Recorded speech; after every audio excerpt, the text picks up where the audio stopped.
super excited to introduce you to one of my favorite people in the world. Not only because he's cute, he is cute, but because he's a good friend to me, but really more than that, he's a good friend, I think, to the world.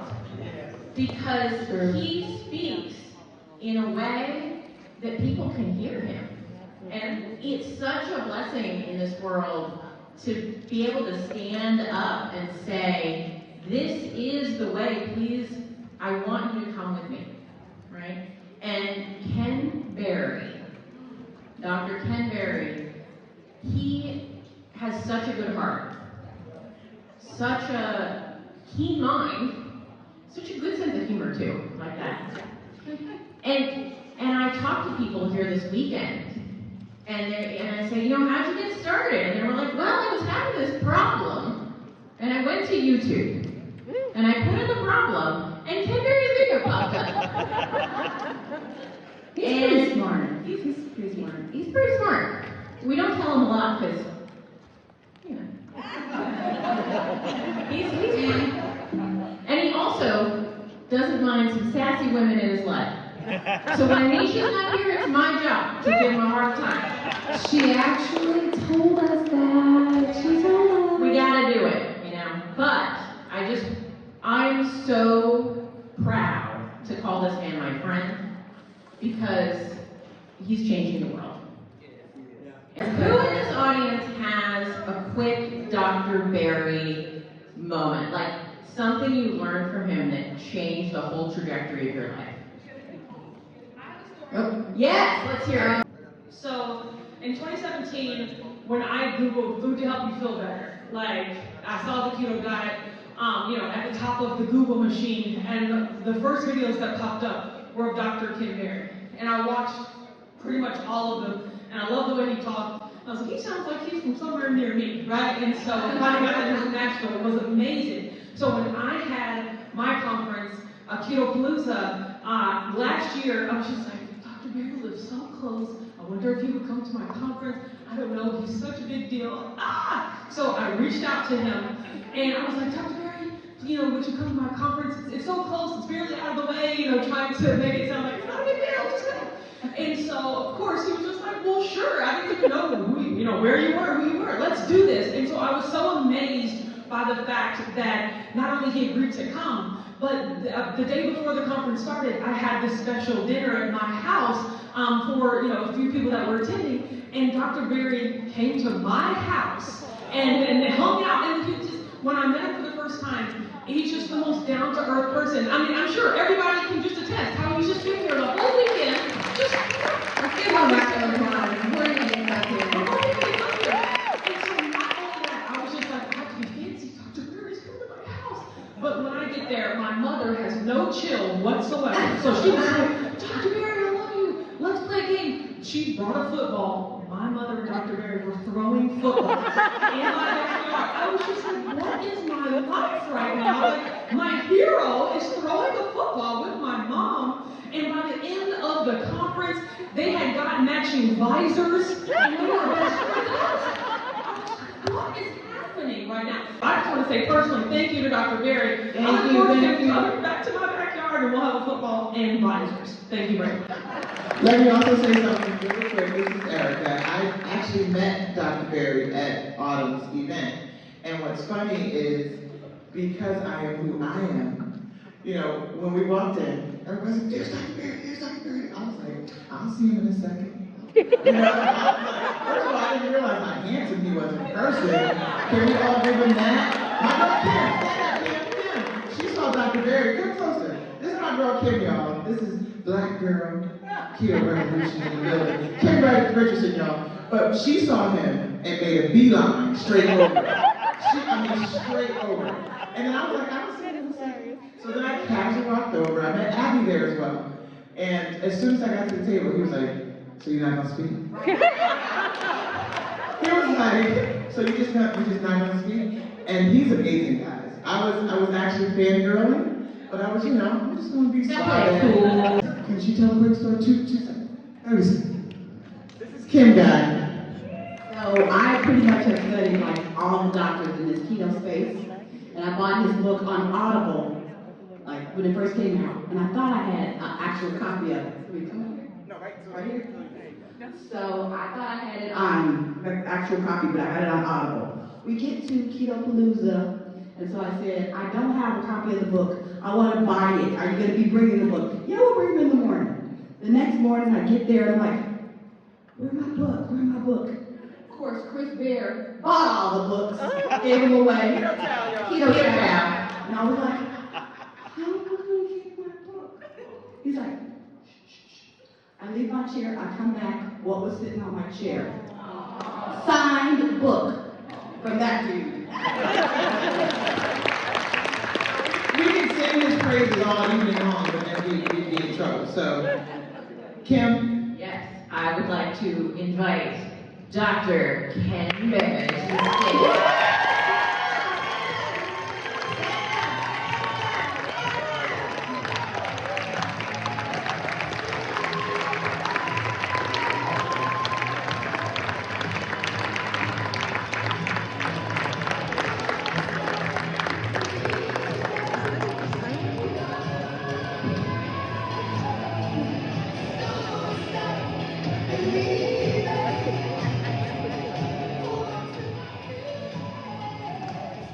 That's the wrong song they were supposed to play and sing in the memory.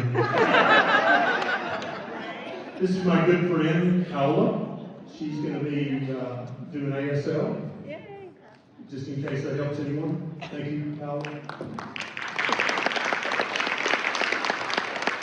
How many patrons do we have in the room? Stand up if you're a patron. Stand up. Thank you, sir. That's what I'm talking about. He's like 2 legs, whatever. Stand up. Thank you guys for your support. Thanks for being part of our journey to try to attain this crazy thing I was called to do, to change the health of the world. I don't know where that came from, but it sounded pretty important, so I listened. So let's talk about a proper human diet. My goal for this talk is to gird your loins with an armor of knowledge, because there are powers that be whose profit will suffer if you continue to eat a proper human diet and you teach all your friends and family how to eat a proper human diet. At some point, there are going to be multi-billion-dollar corporations filing bankruptcy. Good.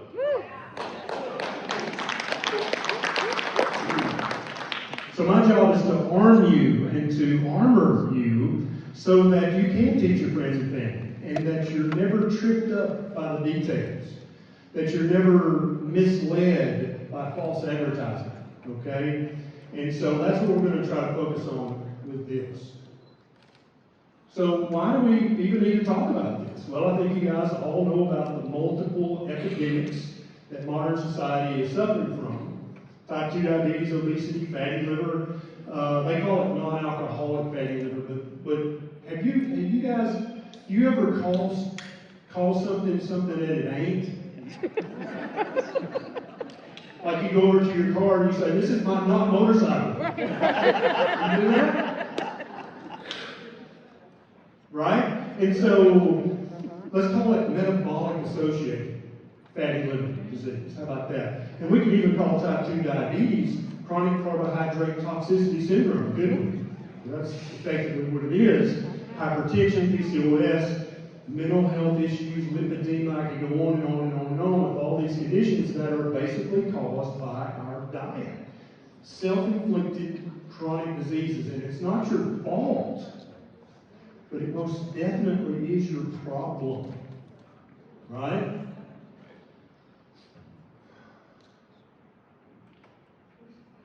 So the PhD, the proper human diet, is not a fad. Okay? Now, if you come at this just with the knowledge of medicine, sounds like a fad. Keto diet. What? If you come at this, if you're a registered dietitian, this sounds like a fad. And so when I first heard about it, I thought it was a temporary weight loss hack. And at the time, I weighed 297 pounds, pushing that 300. I was pre-diabetic, had the same A1C Dave felt, I had 6.1 at its highest. definitely had high blood pressure, but I would not let the nurses at the clinic take my blood pressure because I knew that was going to be high. So I just didn't want to know. And the first few years of my practice, I was also an emergency room physician at local hospitals. So I'd work a 12-hour shift there or a 24-hour shift, and then I'd go work a full day in the clinic, and I basically lived in scrubs, right? And so they have a drawstring at the waist. You know where I'm going? And so you don't really know you're getting fatter. I mean, it's easy to ignore because your pants still fit just fine. And then one day I was going somewhere and I tried to put on a pair of jeans and said, oh shit. Because they're about 3 inches from the butt meeting the hole. It's like, okay, that's a problem. And so I started trying to follow the American Diabetes Association diet and all the popular diets. And after 3 months of that, I had gained more weight and my A1C actually went up another 10th of a point. And that was kind of my epiphany. There's something wrong here. Either I missed something, or they missed something, or we've all missed something. And so that's when I put my nose back in the books and re-became a student. And that brings me to the other two, because after hearing a YouTube lecture by Dr. Michael Leaann, I was like, so Egyptians had heart disease. And if you've ever seen that lecture, the Egyptians ate the exact diet that we're now told to eat. Whole grains, lots of fruits and vegetables. That sugar hadn't been discovered yet. There was no such thing as cane sugar, beet sugar, any of that, none of that. Every now and then they have a little poultry, little fish. They never ate red meat. Does that diet sound familiar?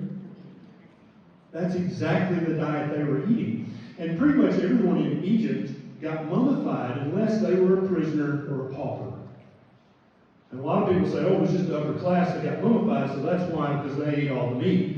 Not true. If you had any kind of standing in society, you got to do some degree of mummification. And we've got thousands of these mummies that we can now do CAT scans and MRIs on. And they all had pervasive cardiovascular disease. Terrible CAD, plus terrible teeth. Okay? So that was the point. I'm like, archaeology, I can see how that might be important today, filming. That might actually, I might be able to learn some stuff there. And then that led me into anthropology. And then finally paleoanthropology. Oh my God, what a rabbit hole.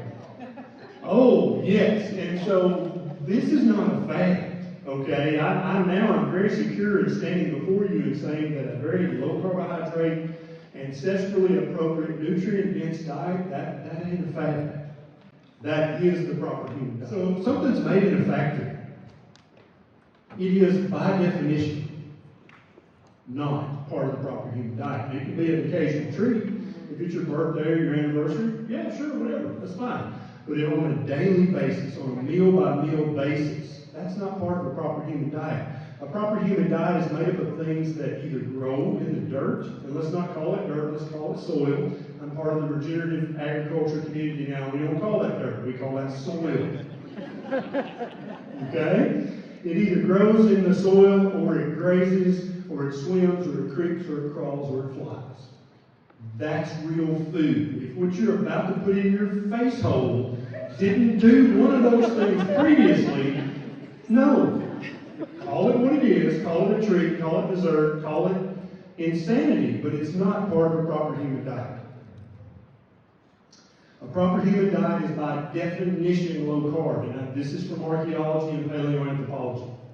And I can answer questions afterwards if you have any about how this is known. In paleoanthropological circles, it is common knowledge that humans ate a low carb diet. And there are ways that they can tell that scientifically. So what I want you to think about is carbohydrate as a knob. Remember the stereos? If it was too loud, you turn it down. Think of your carbohydrate intake just like that. So a lot of people started low carb, and they had a little success. And then they stalled out. Then they turned down the knob to keto, and boom, here it went again. More success, and then they stalled out. Then they turn down the knob even more. When you get real close to zero on the carbohydrate intake knob, what's that diet? Carnivore, that's right. And that's why so many of you're here eating keto, and you're like, what's wrong with all these people? They just eat meat. Well, that's because that's the next step, right? And at some point on the carbohydrate intake knob, that's the right setting for you currently. Now, might that change if your life circumstances change? Yeah.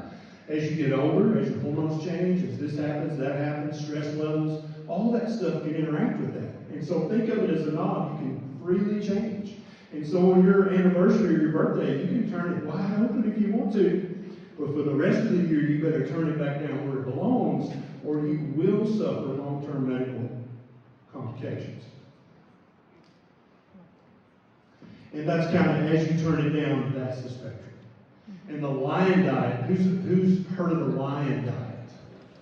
Okay, so especially for people with severe autoimmune disease, very often they need to eliminate everything from their diet except for ruminant meat, salt, and water.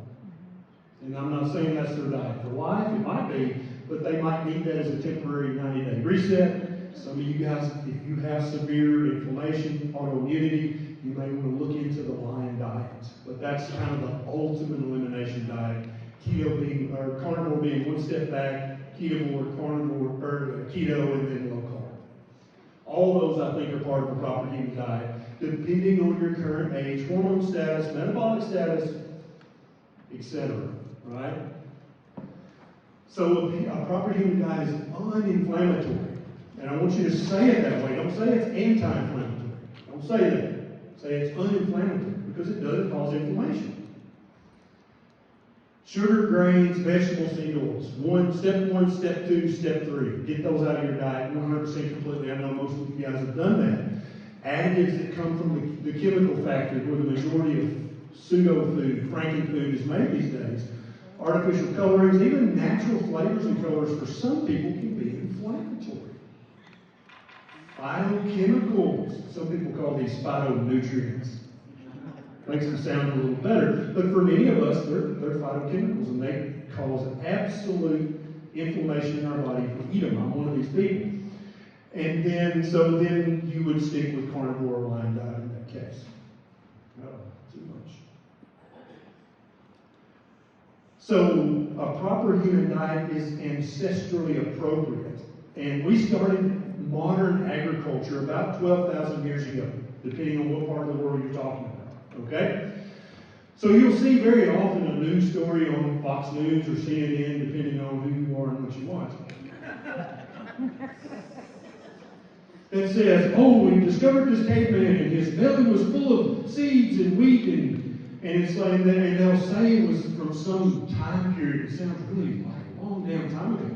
But every single time when you go look it up, he lived 1,000 years ago, or 800 years ago, or 4,000, or 5,000, or 6,000 years ago, but never do they ever make a news story about what was eaten more than 15,000 years ago. And that's because that's before the advent of modern farming, modern row crop agriculture. Okay? So that's your cutoff. It's 15,000 years ago. Did we have this to eat 15,000 years ago? And what that does for you right off the bat is eliminates all the bullshit. It's gone. It just goes away. People hang their head and walk off when you say that, because they can't trick you at that point. Because if you go like, well, the Egyptians, and you know the Egyptians, they didn't even eat this GMO wheat that we've got these days. They ate emmer wheat. How many of you guys have heard in the paleo community in the old days, oh, it's this modern GMO wheat. If you would eat einkorn or emmer wheat, well, that's what the Egyptians literally ate and were riddled with heart disease. That's not the answer. You got to go back further. Stable isotope analysis is how the paleoanthropologists know this stuff. They're able to tell from the bones, from the teeth. If the fossil's not too old, they can tell from the cartilage and the connective tissue what they ate. They can tell if they ate C3 plants, C4 plants. They can tell if they ate predominantly seafood or red meat. And in most cases, before 15,000 years ago, humans fall on the plot just as high up on the carnivore scale as mountain lions and saber-toothed tigers, in some cases even higher. Super carnivores.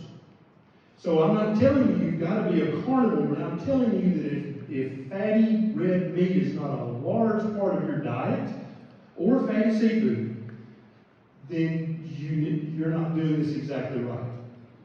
And that recommendation is regardless of your ancestry, your heritage, your DNA, the majority of your diet needs to be fatty red meat or fatty seafood, without exception.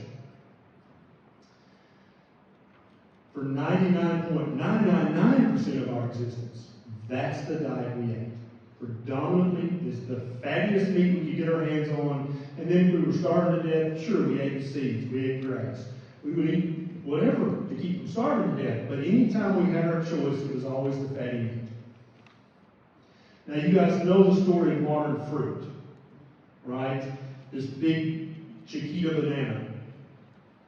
You know that 500 years ago, it was about 2 inches long and bitter and full of seeds. Okay? You know those green grapes? They're this big around, no seeds. They've only been around for about 100 years. Literally, the grapes that our ancestors would have had more than 15,000 years ago were the size of the tip of your pinky and bitter. Anybody from the southern U.S.? You know what possum grapes are? You ever tried one? Sour, bitter, they're really bad. But that's the kind of fruit that we had access more than a few hundred years ago. So when everybody goes to the produce section and says, this fruit is naturally grew on a tree, what the hell's wrong with you? No, yeah, but we've crossbred it and we selectively bred it for generations to basically turn it into fat sacks of seedless sugar. Because that's what we want, is fruit that's big and fat and tastes good. That's the goal. Nobody ever stopped to think, maybe we should breed these for nutrient density. Because most people don't think that way. And then I already covered the modern wheat. So a proper human diet is nutrient dense. Anytime you're eating something that's not nutrient dense, you have to consider that a treat. That's not real food, right? It needs to have amino acids, fatty acids, vitamins, and minerals. Those are the essential things that your body has to have, not only to survive, but to thrive. Also, they have to be bioavailable. Okay? Just because something has iron in it, like spinach, if you can only bioabsorb only 10 or 15% of that spinach, then is it really rich in spinach? So Popeye was not eating spinach. Popeye was eating ribeye. Maybe Pluto was eating spinach, but not Popeye. Okay? These vitamins are preformed and they're in the exact right ratios that they need to be with other nutrients so that you can actually have access to them and absorb them. And we've learned this as a species through generations of trial and error. And so basically when we would go into a new area, you would find the youngest member of the tribe and you tell him to go over there and try that berry. And if he didn't die, then the second least senior would go over and they would try him. And we'd watch it for a day or two. They're fine, okay, I guess it's okay to eat. That was literally nutrition science more than 15,000 years ago. Send Bubba over there and see if they care. That was it. Phytonutrients, right? You hear about this all the time. So how many, Dave Feldman, do you know the list of essential phytonutrients? What's the list of essential phytonutrients? I don't know why, but I can't seem to think of one. So there's not an essential polyphenol or an essential, no, that's right. None of those are essential. But that's all the Harvard School of Public Health wants to talk about. It's phytonutrients. But we're all going to call them phytochemicals because they're actually defense chemicals that the plants put in there to punish animals that eat those plants. Now, I don't think plants are trying to kill you, but they are trying to protect themselves. And the way an elephant protects themselves from you is they stomp you or they run away. Recording in progress. Right? If you try to harvest a wolf, he's going to bite you and then run away. But if you try to harvest plants, they can't run away. So they have to have phytochemicals in them to protect themselves. So that when a grazing animal eats too much of that, they get sick, they don't feel good, they're like, oh, I'm not going to mess with that yet. That's what phytochemicals are for. And then fiber. How many people know what's the essential amount of fiber you need to eat a day? You guys are with it. You guys know. A proper human diet is satiating. And I know you guys talk about this word a lot, but some people don't know what it means. Healthy fat and healthy protein equals happy belly long time. That is the truth, right? When those two macronutrients tweak your hunger hormones and turn them on. They tweak your satiety hormones and turn them on. And that's why people in this community, after a while, they don't snack. They don't even think about snacking. And then we start skipping the meals. Like, I don't have time for breakfast, right? And for most people, if they'll start with the food first, all this stuff happens effortlessly. Almost like it's natural. Almost like it's how we're designed. To just eat when you're hungry. Right? Not because Mama said it's time to eat. Not because whatever, you just like, I'm not hungry, I'm not going to eat. I don't care if it's time to eat, I'm just not going to eat. Leptin, ghrelin, neuropeptide Y, peptide YY, GLP-1, there's a whole long list of hormones that are in charge of when you're hungry and when you're not hungry. But if what you're currently feeling is food addiction and a craving, you can actually mentally override those hormones. And that's what many of us did for years and years and years. That's what I did when I was 297 pounds. A proper human diet optimizes your health. Now, if I had a prison and you were my warden and I said, look, I want you to feed these losers. I do not want to spend one unnecessary penny on their diet. I don't care.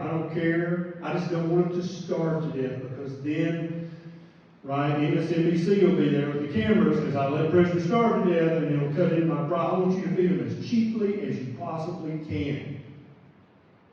What diet would you feed them?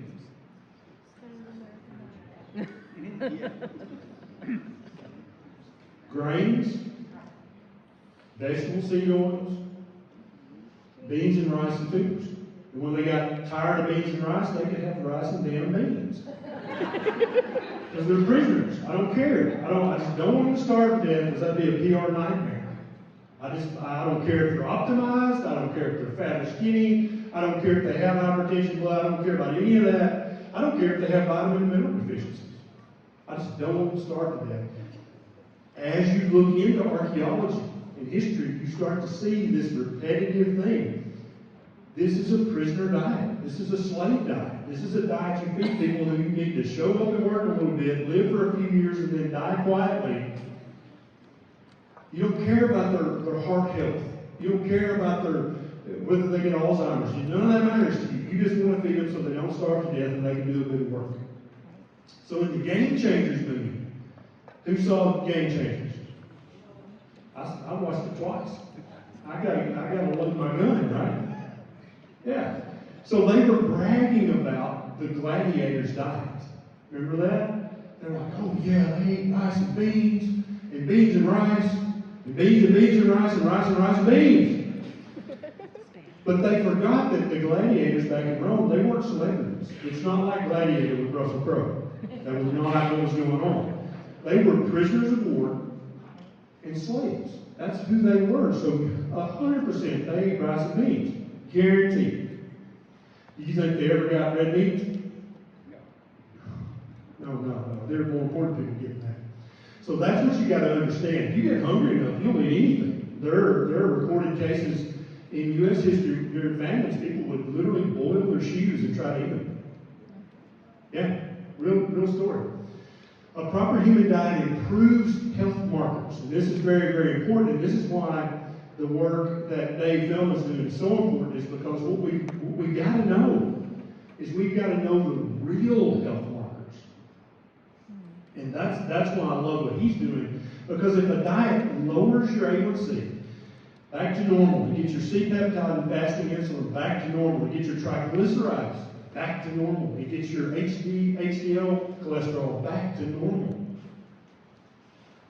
You get your inflammatory markers, your CRP, your ESR, your homocysteine, your ferritin, all of them go back to normal, but your total cholesterol and LDL went up. What does that mean?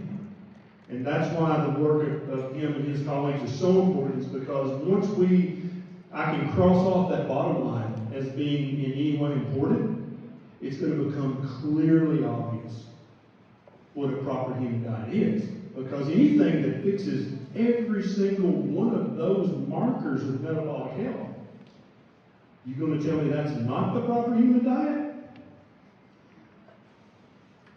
A proper human diet reverses and improves chronic disease. So all those epidemics I talked about at the beginning, they're all going to drastically improve, if not go completely away. And indeed, that's the feedback we get.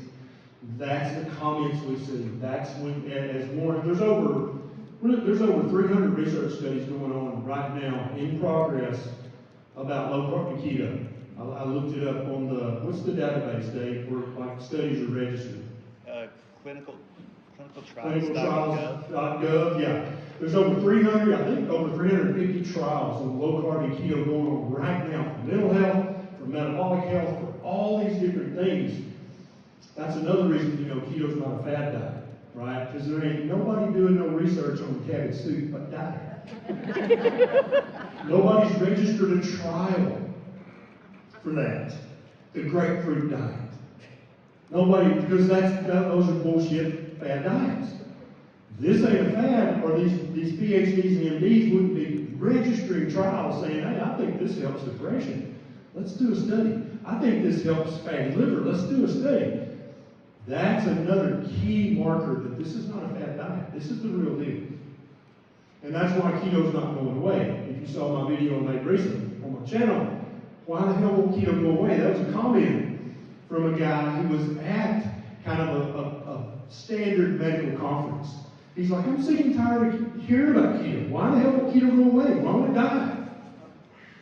And that kind of told me all I needed to know about that guy. A proper human diet includes fasting, not because our ancestors wanted to fast. Back then they called it starving, right? But there were periods of time when there was no food. There was nothing. And so you just didn't eat. Our bodies are so brilliant that your body actually figured out a way to use that as a downtime to repair and to process and renew and rejuvenate. You've heard of autophagy and mitophagy. There's lots of other autophagies that are happening when you're just not eating. The ultimate cleanse for your liver, for your kidneys, for your entire body. You want to cleanse? $49.95.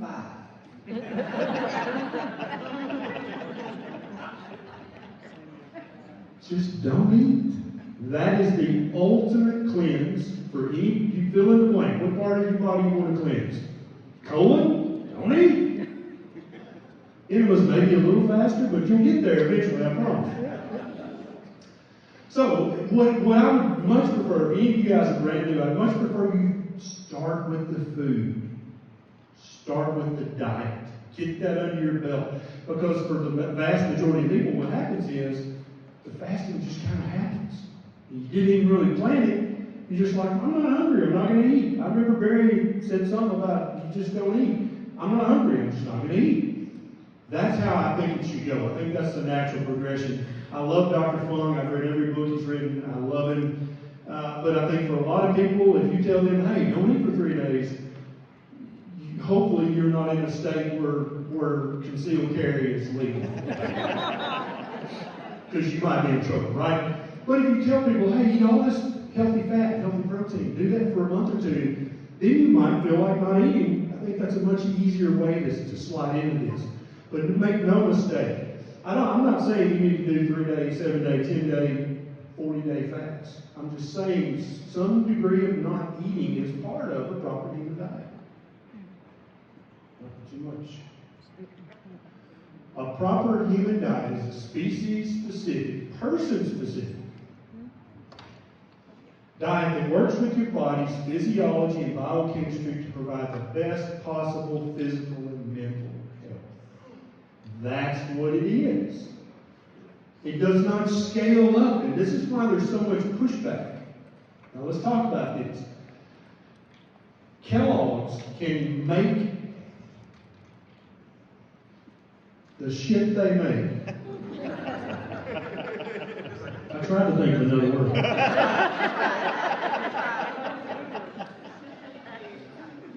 Put it in a plastic bag, put it in a box, let it sit in the warehouse for 6 months, then ship it across the ocean on a container ship, and then put it in a warehouse, keep it another 6 months, and then ship it to a grocery store and let it sit on that shelf for 6 months.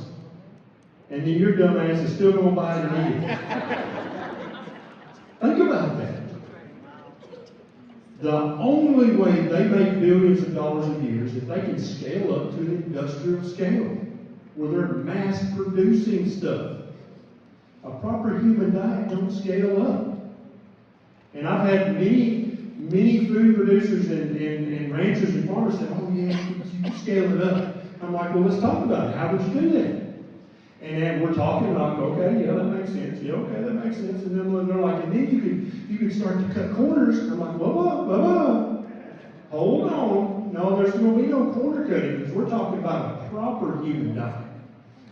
Well, I mean, you're going to have to, at some point, you're going to, no, I'm not. I don't have to do that. I get to pick the diet I eat, and I want a proper human diet. I don't want a scaled up, sort of proper, pseudo proper. I want real human food. And that's why all the billion-dollar corporations have zero interest in keto or carnivore. They can't scale it up. Now, they might put some crap in a box and put keto on the front. But all of you little detectives out there, what are you going to do? You're going to flip it over and read the ingredients. And if you don't know what a word means, that's a red flag, first one. But you're going to look it up. And you go, what is that? Right? And you're going to go like, that's one of those 100 words for sugar. I'm organic cane juice.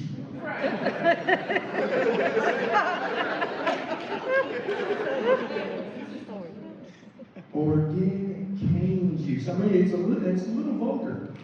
But it sounds so natural. You're like, man, that must be good.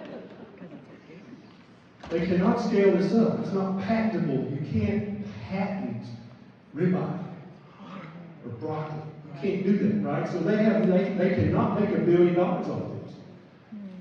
So they have no interest. And so they're going to, at some point, they've already done it once that we know of, but they're going to start paying public relations firms to come up with, oh my God, keto. Keto will give you keto crunch.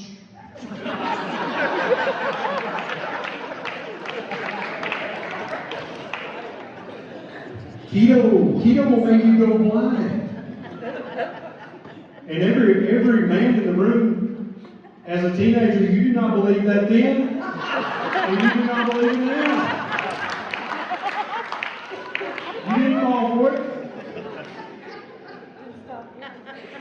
Keto, oh my God, keto will kill your kidneys, right? And so most of you guys probably know that most schools of dietetics are financed by big food, right? And every single drug study about every single drug that's currently FDA approved, you know how the research was done. The company that wanted to make $1 billion off the drug designed the study, employed the researchers, and they may step away at that point. They're like, well, we were not involved in the active research process. But then when the researchers get done and they type up their first draft, do they spend their money to publish that? Where does that draft go? I'm the boy paying the money. You're going to send that to me, right? And then I'm going to send it back with a few red marks, and then you're going to type it up again, and then we'll get it published. That's how it works. Whether you like it or not, that's the truth, okay? So when we start to stamp out all of those chronic diseases, when they just start to go away and people stop going to the doctor with them, who else's bottom line is going to suffer? Big Pharma. How are they going to make any money if ain't nobody got type 2 diabetes? They're diligently working right now, have been for a decade, trying to come up with a drug for fatty liver disease.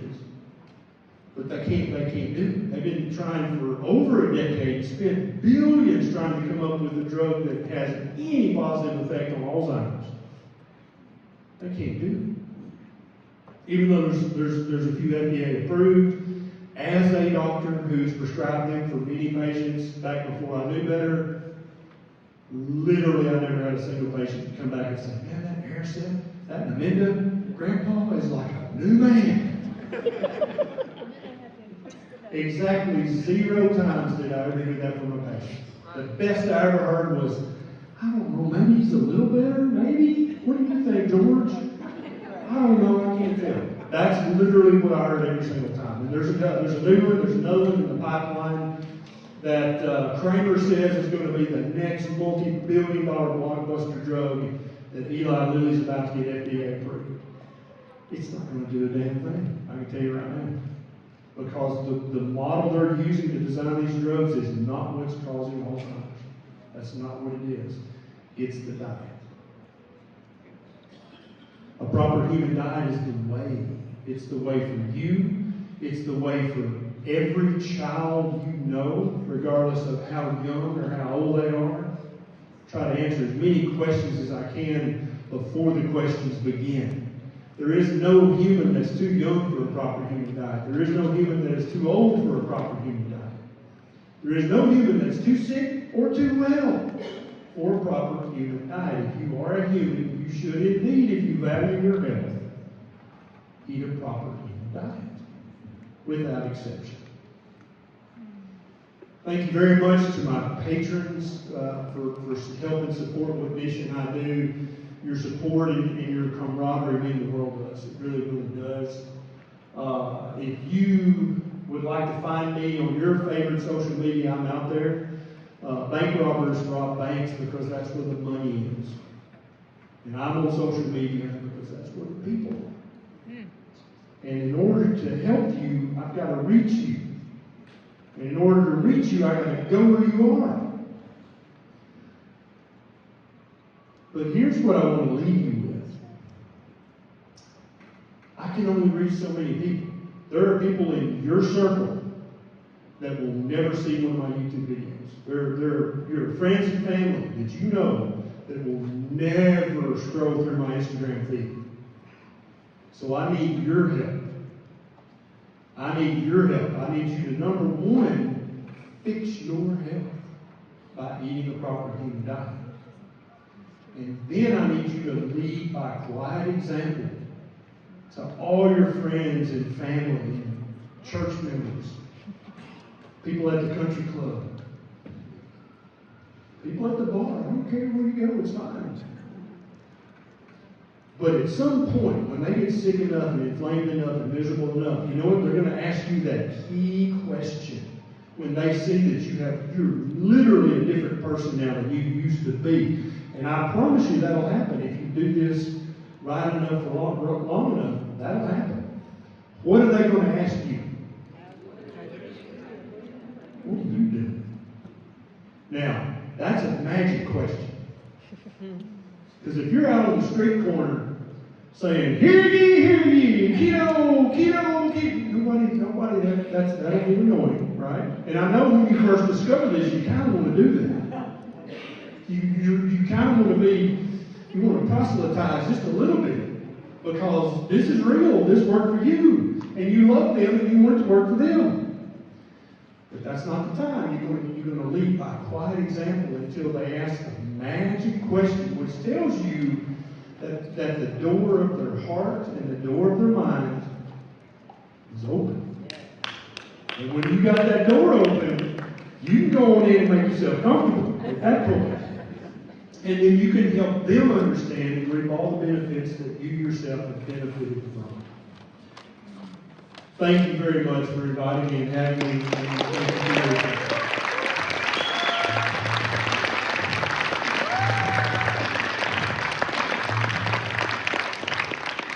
Do we have time for a question or two? Yes, you do. Excellent. Excellent. Does anyone have any questions? Yes, ma'am. Oh, we're going to bring a mic around, so wait for the mic. Over here. Hello. Hi, I'm Edna.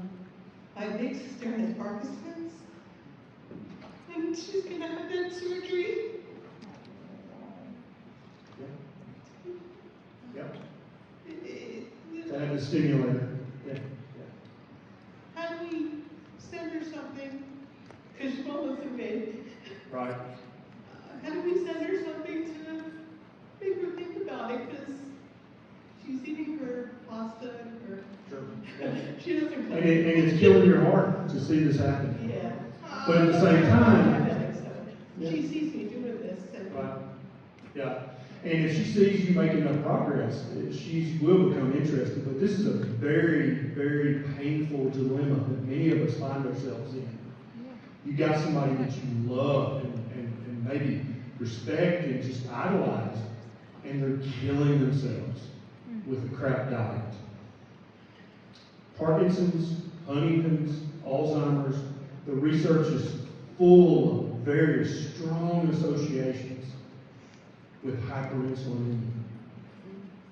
And you guys know what raises your insulin, right? And so, yes, is it going to cure her Parkinson's? No. Could it significantly reduce her symptoms? 100%, yes.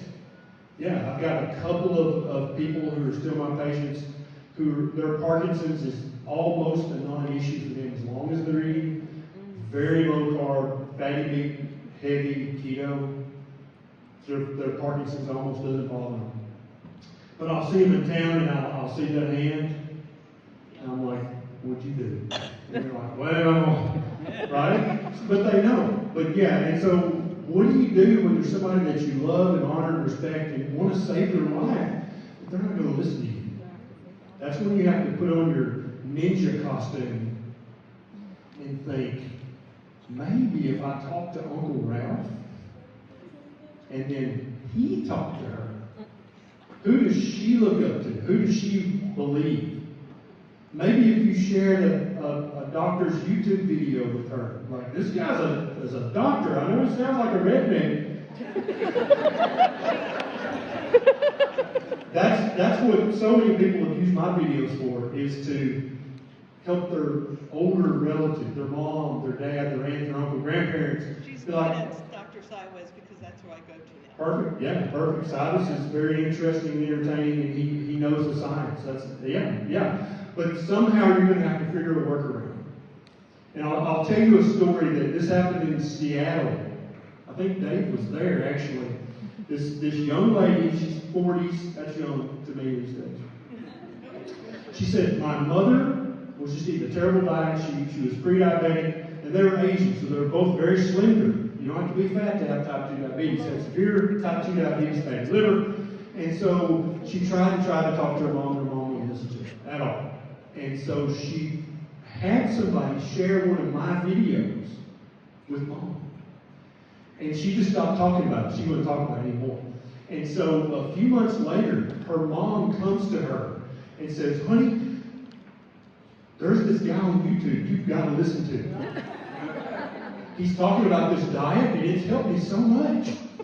So she literally was preparing to teach her daughter about keto, who in fact had taught her with the ninja technique about keto through the back door. That's the kind of stuff you have to do when families involved. Because there's this thing called powdered butt syndrome. If anybody has ever changed your dirty little butt when you were a baby, or wiped your snotty nose, then you could be a brain surgeon and a rocket scientist combined, and they will not listen to you.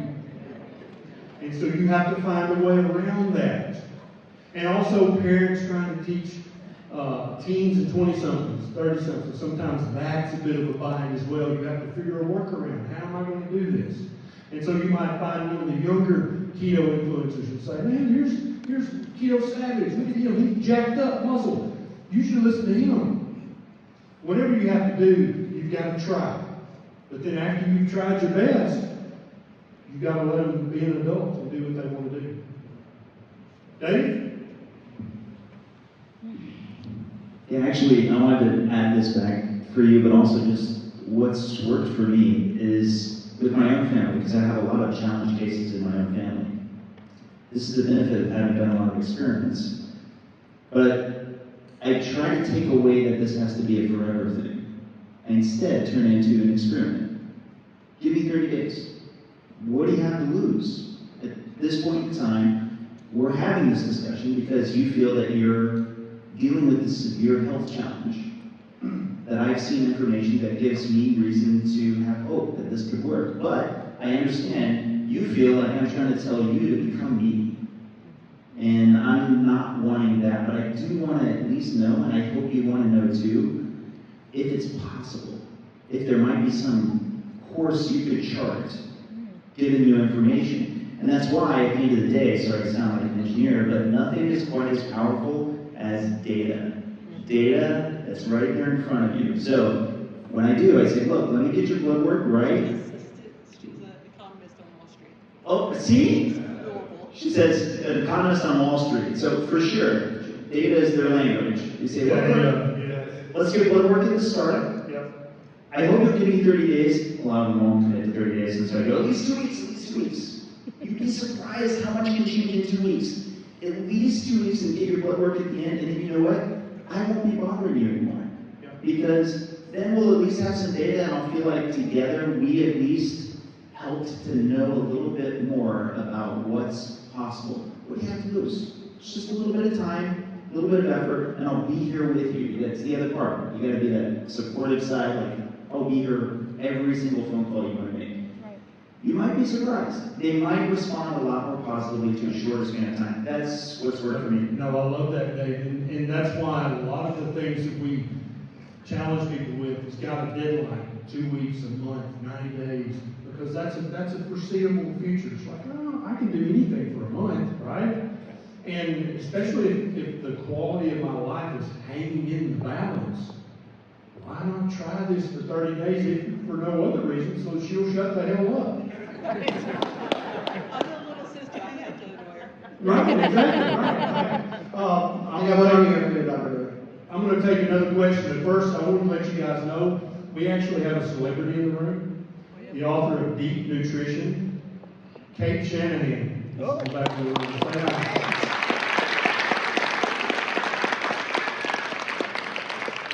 Thanks for coming, Kate. Did you have, yeah. So I have to say, I'm a little starstruck first knowing that you were going to be here. That's the biggest reason why. When you called out Dave Feldman, I started doing backflips in my mind.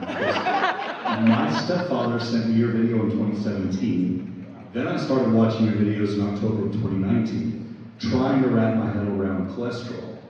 Remnant cholesterol is what I was left with after listening to what you spoke about, but still, so much would go straight over my head. My question to you, Doc, and you might be able to help too, what is let's call it an elevator speech, a 30-second, 5 seconds I think is all YouTube is asking this before we skip ahead, right? What's the quick way to answer somebody when the very first thing I hear from anybody, when they say, you only eat red meat, you're gonna die. What about your cholesterol? So what do you say to that? I would say my elevator spiel would be, I eat lots of fatty red meat because that's what every single ancestor of mine has done for the last 2.5 million years. And I'd let them chew on that shit. What are you going to say to that? Right? What would you say to that?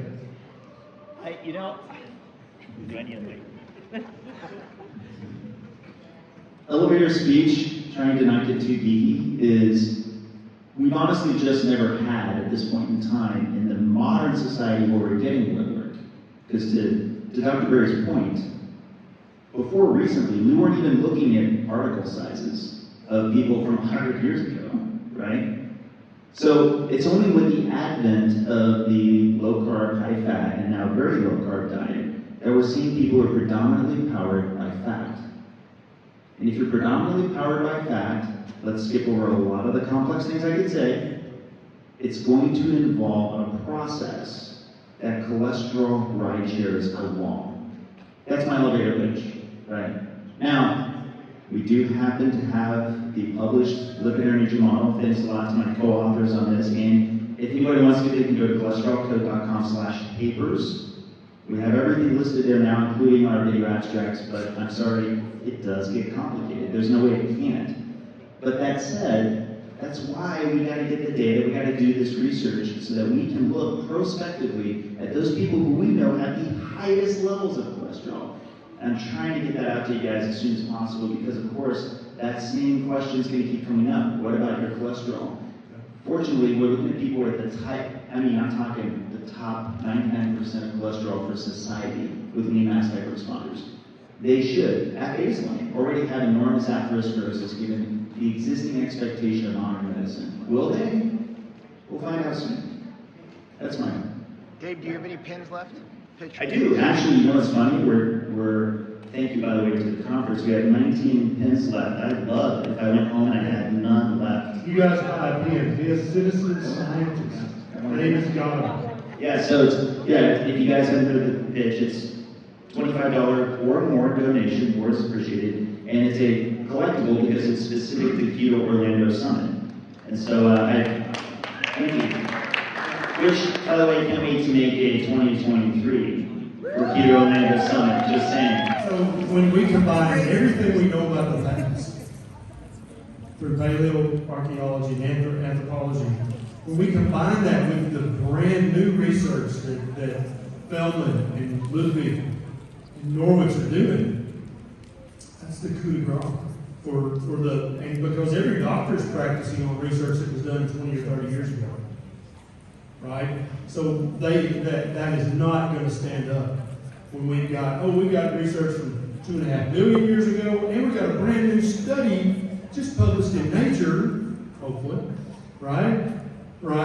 That agree. And so when the very old and the brand new agree, that's very, very reassuring that that's the proper human diet. Anybody else?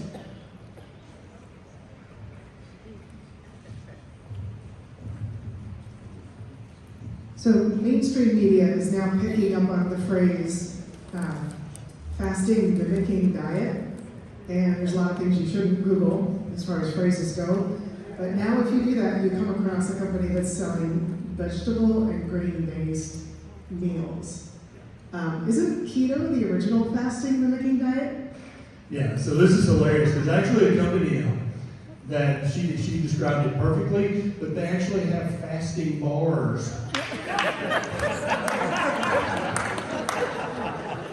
That you can eat when you ain't eating. I shit you not.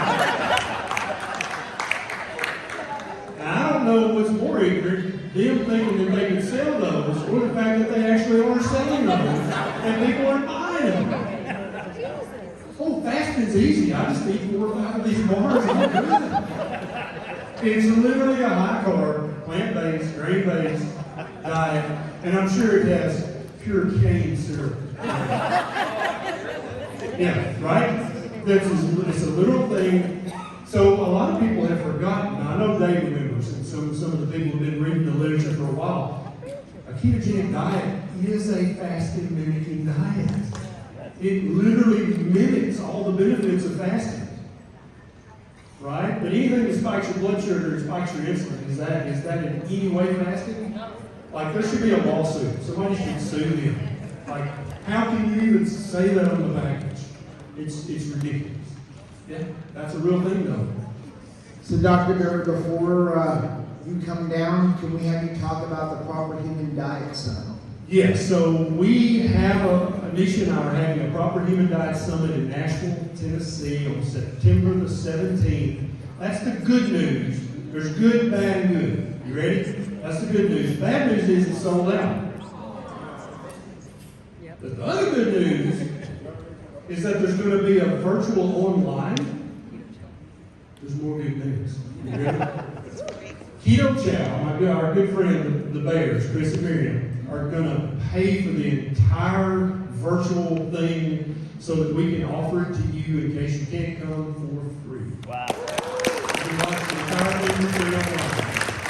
How cool is that? Yeah, absolutely. Absolutely. And any other announcements, Joe?